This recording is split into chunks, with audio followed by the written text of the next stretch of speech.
तो कहानी की शुरुआत होती है बलकर डिस्ट्रिक्ट के एक छोटे से गांव से, जहां पर एक स्कूल के अंदर बच्चे पढ़ाई कर रहे होते हैं। लेकिन बच्चे जो थे वो पढ़ाई करने के बजाय जल्दी से जाने के बारे में सोच रहे होते हैं, और उसका कारण था जेवियर नाम का एक पुलिस ऑफिसर। जेवियर इसी गांव के अंदर एक पुलिस ऑफिसर है जो कि बच्चों को अपने ही पुलिस स्टेशन की टेरेस पर ट्यूशन दिया करता, और बच्चों को स्कूल क्लासेस से ज्यादा अच्छी जेवियर की कोचिंग लगती थी। अब बच्चे किसी तरह से बहाना बनाकर वहां से निकल जाते हैं, और इन्हीं कुछ कारणों की वजह से निमिषा नाम के टीचर काफी परेशान थी, क्योंकि बच्चे उसे पढ़ने के बजाय पुलिस स्टेशन जा रहे थे। और इसलिए निमिषा जो होती है वो प्रिंसिपल रोजमैरी के पास जाती है। अब वो प्रिंसिपल से ये कहती है कि बच्चे उसकी क्लासेस नहीं लेते और जेवियर के पास भाग जाते हैं, और वो उसे कुछ करने के लिए कहती है। मीनवाइल हम अखिल नाम के एक स्कूल स्टूडेंट को देख पाते हैं, जो कि काफी चिल था और काफी चंचल भी था। खैर, इसके बाद में जेवियर के पास एक पिता अपनी बेटी को लेकर आता है, क्योंकि उसे उसकी बेटी का एडमिशन करवाना था। अब एडमिशन करवाकर वो वहां से चले जाते हैं, जहां पर बाहर वो निमिषा मैडम और रोजमैरी मैडम से टकरा जाते हैं। ये देखकर निमिषा मैडम और मुंह टेढ़ा कर लेती है, जिसके बाद वो जेवियर के पास जाते हैं और ये कहते हैं कि उसकी क्लासेस की वजह से बच्चे निमिषा मैम की क्लासेस बंद कर रहे हैं, क्योंकि जेवियर उनकी क्लास लेता है। और ये बात जेवियर को बिल्कुल भी पता नहीं थी, उसको कोई आइडिया नहीं था कि बच्चे ऐसा कर रहे हैं। तो इस बात पर जेवियर ये कहता है कि वो जल्द ही बच्चों को इस बारे में समझाएगा और अब से वो क्लासेस बंक नहीं करेंगे, वो बिल्कुल निश्चिंत रहें। खैर, इतना कहकर वो वहां से चला जाता है अपनी क्लासेस लेने के लिए। अब वो सभी बच्चों को डांटता है और ये कहता है कि कोई भी आज से स्कूल की क्लासेस को बंक नहीं करेगा, और अगर ऐसा दोबारा हुआ तो वो उनको फिर से नहीं पढ़ाएगा। खैर, अब वो क्लासेस शुरू करता है और सभी बच्चे काफी मजे करके पढ़ाई कर रहे थे। यहां पर हम ये भी समझ पाते हैं कि क्यों बच्चे जेवियर की क्लासेस लेते थे, क्योंकि जेवियर काफी अच्छा व्यक्ति था, वो हंसी मजाक करके सबको पढ़ाया करता। खैर, तभी जयसूर्या नाम का एक कांस्टेबल उसके पास आकर ये बताता है कि थॉमस मास्टर आए हैं। ये सुनकर जेवियर जयसूर्या से अनवर को ऊपर भेजने के लिए कहता है और खुद नीचे थॉमस से बात करने के लिए चला जाता है। थॉमस असल में एक गांव में काफी वेल नोन पर्सन था, जिसको सभी जानते थे, सभी उसकी इज्जत करते थे। अब यहां आज वो एक शिकायत लेकर आया था, जो कि कुछ लोगों के बारे में थी, जो कि खराब चिकन के मांस को गांव के कुएं में डाल रहे थे, जिससे कि कुआं दूषित हो रहा था। थॉमस के साथ एक आदमी भी आया हुआ था, जिसके मुंह पर थोड़ी बहुत चोट लगी हुई थी। जेवियर उससे ये पूछता है कि ये चोट के निशान कैसे आए। तब वो उसको पूरी बात बताता है। वो बताता है कि जब वो कुएं की तरफ से जा रहा था, तब उसने एक टेम्पो को देखा, और उस टेम्पो के अंदर ढेर सारा वेस्ट मीट था, जिसे वो लोग कुएं में फेंक रहे थे। और जब उस आदमी ने उन्हें रोकने की कोशिश करी, तब उन लोगों ने उसको काफी मारा पीटा।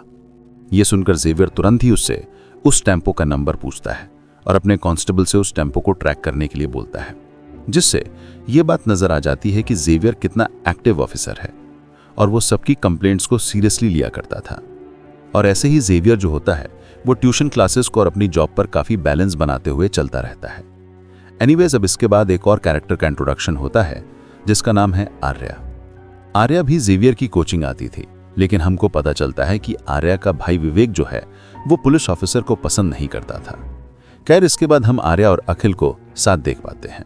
दरअसल ये दोनों ही एक दूसरे को बहुत पसंद करते हैं, और इतना ही नहीं, घर जाते वक्त अखिल उसे उसके घर के आगे तक भी छोड़ता है।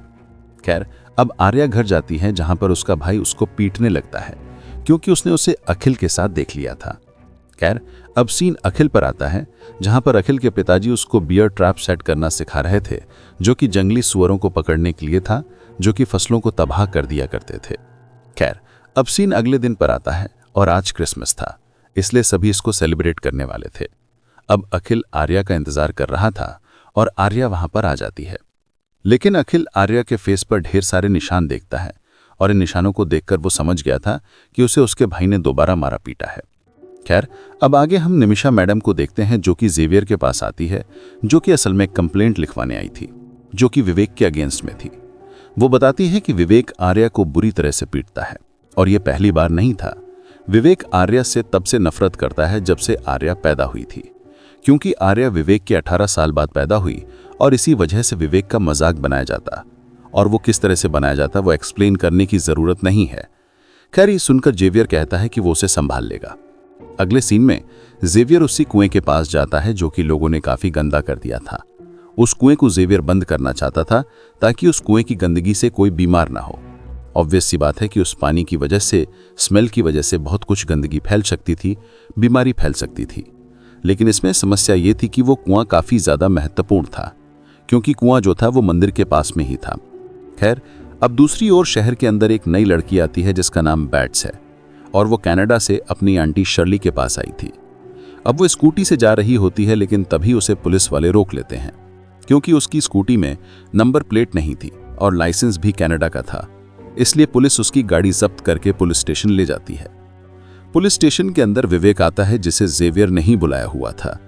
अब विवेक जो होता है वो अकड़ में ये पूछता है कि उसे काम क्या है, उसने उसे क्यों बुलाया, जिस पर जेवियर गुस्से में आकर उसे एक जोरदार थप्पड़ मारता है। और जेवियर ये कहता है कि उसे अच्छे से पता होगा कि उसने ये थप्पड़ उसे क्यों मारा है, और वो अपनी बहन को आइंदा ना मारे। जिसके बाद विवेक बाहर आ जाता है, जहां पर वो शर्ली से टकराता है, जो कि अपनी भतीजी की स्कूटी लेने आई थी। साथ ही में उसकी भतीजी भी होती है, जो कि पुलिस स्टेशन वाली कोचिंग में चली जाती है, क्योंकि वहां पर क्रिसमस सेलिब्रेशन हो रहा था। अब विवेक और शर्ली एक दूसरे को पहले से जानते हैं। विवेक पूछता है कि वो यहां पर क्या कर रही है, जिस पर शर्ली बताती है कि वो अपनी भतीजी की स्कूटी लेने आई है। अब यहां पर शर्ली उसकी भतीजी की तरफ इशारा करती है विवेक को बताने के लिए, जहां पर विवेक बेट्सी के साथ में अखिल और आर्या को भी देखता है, और उन दोनों को साथ देखकर वो काफी गुस्सा हो गया था, क्योंकि हम जानते हैं कि उसने अखिल की वजह से ही अपनी बहन को मारा पीटा था। खैर, इसके बाद में विवेक अपने काम पर जाता है, जहां पर हम उसके काम के बारे में जान पाते हैं। वो असल में मैथ्यू नाम के आदमी का ड्राइवर होता है। मैथ्यू देखता है कि विवेक काफी उदास था, और वो उसकी उदासी की वजह पूछता है, जिस पर विवेक ये बताता है कि उसके साथ शुरुआत से ही कुछ भी अच्छा नहीं था। उसने ये सोचा था कि वो कहीं दूर चला जाएगा इस गांव से, ताकि वो जॉब कर सके, लेकिन ऐसा नहीं हुआ। मीनवाइल हम स्कूल के बच्चों को देख पाते हैं जो कि स्कूल आए थे, लेकिन तभी उनमें से एक बच्चा अचानक से बेहोश हो जाता है, जिसके बाद एक और बच्चा असेंबली में बेहोश हो गया था, और फिर उनको तुरंत ही हॉस्पिटल में भर्ती किया जाता है, जहां पर जेवियर आता है और आकर उनसे पूछता है कि आखिर ये सब हुआ कैसे, क्या उन्होंने कुछ उल्टा सीधा खाया था। जिस पर वो सभी कबूल करते हैं कि वो लोग चुपके चुपके सिगरेट पीते हैं, और उनका एक स्पॉट भी था, यानी कि एक अड्डा था। यहां पर वो अजीब बात बताते हैं कि उस स्पॉट के नीचे एक घर था जहां से धुआं निकल रहा था, और उस धुएं की स्मेल काफी अजीब थी। ये सुनकर पुलिस उनसे उस अड्डे के बारे में पूछती है, और सिगरेट को दोबारा टच करने से वो मना भी करता है। अब सीन आगे बढ़ता है, जहां पर आर्या का बर्थडे था, और ट्यूशन में उसका बर्थडे काफी अच्छी तरह से सेलिब्रेट करा जाता है। अब रात में आर्या एक जगह पर आती है जहां पर उसे अखिल ने ही बुलाया था, और अखिल ने वो जगह अच्छे से सजाई हुई थी, जिससे कि आर्या काफी ज्यादा खुश हो जाती है। जिसके बाद दोनों सेल्फी लेने लगते हैं, लेकिन तभी वहां पर विवेक आ गया था, और वो अखिल को पीटने लगता है। उसे पीटने के बाद वो आर्या को भी ब्रूटली पीटता है, और इस चक्कर में आर्या काफी ज्यादा जख्मी हो गई थी। अब इसके बाद होता यह है कि कुछ दिनों से आर्या ना ही स्कूल आ रही होती, ना ही ट्यूशन आ रही थी। खैर, अब तभी अजमल नाम का एक बच्चा जेवियर को आकर बताता है कि एक आदमी उसकी छत के पास से कूदा था, वो भी रात में, लेकिन उसे पक्का नहीं पता कि वो कौन था। जेवियर उसकी बातों पर इतना ध्यान नहीं देता। खैर, तभी अखिल के दिमाग में एक प्लान था आर्या के भाई विवेक से बदला लेने का।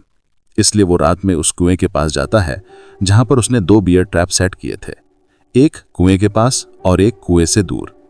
उसने वो ट्रैप विवेक के लिए ही सेट किए थे, क्योंकि विवेक अक्सर रात में वहां पर आता जाता रहता था।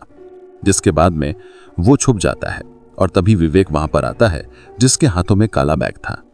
खैर, अब विवेक जो होता है वो एक ट्रैप से बच जाता है, लेकिन कुएं के पास में जो दूसरा ट्रैप था वो उस पर पैर रख देता है, जिससे कि वो कुएं में गिर गया था और वो वहीं पर मारा गया था।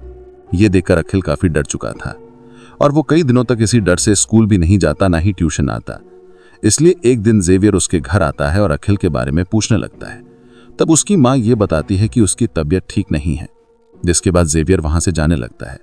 अब तभी निमिषा मैडम से उसकी कॉल पर बात होती है, जहां पर जेवियर निमिषा से आर्या के बारे में पूछता है। इस पर वो बताती है कि उसके भाई ने उसे दोबारा मारा है, और इस बार तो काफी बेरहमी से। अब ये सुनकर तुरंत ही वो विवेक के घर पर जाता है उसे ढूंढने के लिए। तब उसके घर वाले बताते हैं कि विवेक का फोन यहीं है, लेकिन वो पिछले 1 हफ्ते से घर नहीं आया। और ये सुनकर पुलिस पूछती है कि उन्होंने कोई कंप्लेंट फाइल क्यों नहीं करी, जिस पर वो बताते हैं कि विवेक अक्सर ऐसे पहले भी जा चुका है। और जेवियर विवेक का फोन मंगवाता है, जिसके बाद आर्या वो फोन लेकर आती है। यहाँ पर आर्या की हालत देखकर वो हैरान था कि उसके भाई ने उसे इतनी बुरी तरह से मारा पीटा था। जिसके बाद वो फोन लेकर वहां से चला जाता है। अब रात में अखिल सोने की कोशिश कर रहा था, लेकिन उसके सपने में वही फ्लैशबैक्स आ रहे थे।